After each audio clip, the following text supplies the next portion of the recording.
Welcome to The Explainer. Today, we're heading over to Japan to investigate an ancient mystery that honestly seems to defy all logic.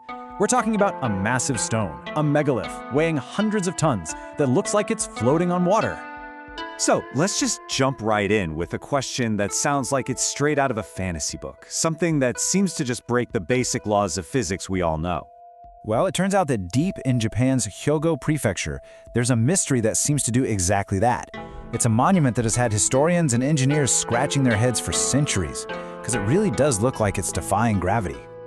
Okay, so what is this thing, this impossible object? Let's get a closer look at what the locals call Ishi-no-hoden, which translates to the stone treasure hall. What you're looking at is a colossal stone structure, a single chunk of granite. And get this, it wasn't moved here. Nope, it was carved right out of the mountain it's sitting on.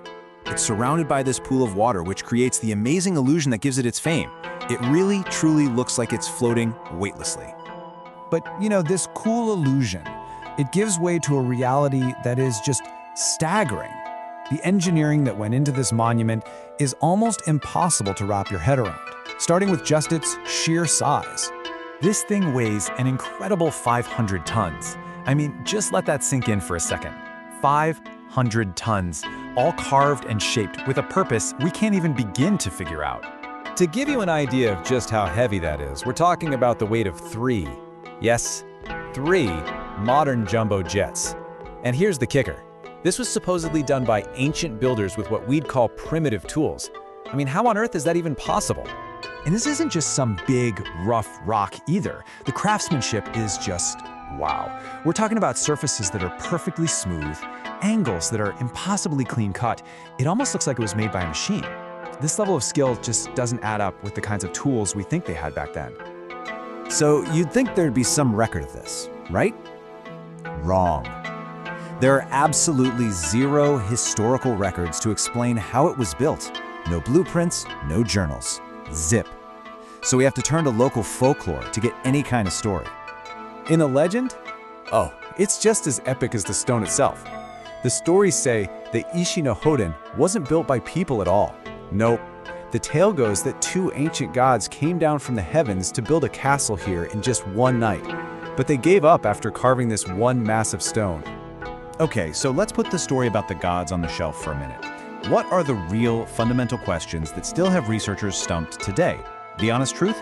We're left with way more questions than answers. First up, who built this thing? Seriously, no ancient civilization has ever put their hand up and said, yeah, that was us. There are no signatures, no records, nothing. Its creators are just completely anonymous, lost to time. And then there's maybe the biggest question of all. How? How did they do it? The techniques you would need to quarry and shape a 500-ton block of solid granite with this kind of precision, it's a total mystery. Even with our technology today, this would be a huge challenge. How could they have possibly done it with ancient tools? And of course, the big one. Why? What was the point of all this work? Was it a tomb for some king or queen? Was it some kind of celestial marker to track the stars? Or was it for something else entirely? Something we can't even begin to guess. Its purpose is as much a mystery as how it was made. So what are we really looking at when we see Ishi-no-hoden? Is this stunning monolith evidence of a forgotten chapter of human history? A lost technology far beyond what the textbooks tell us? Or could it be a message left behind for a future generation to find and decipher?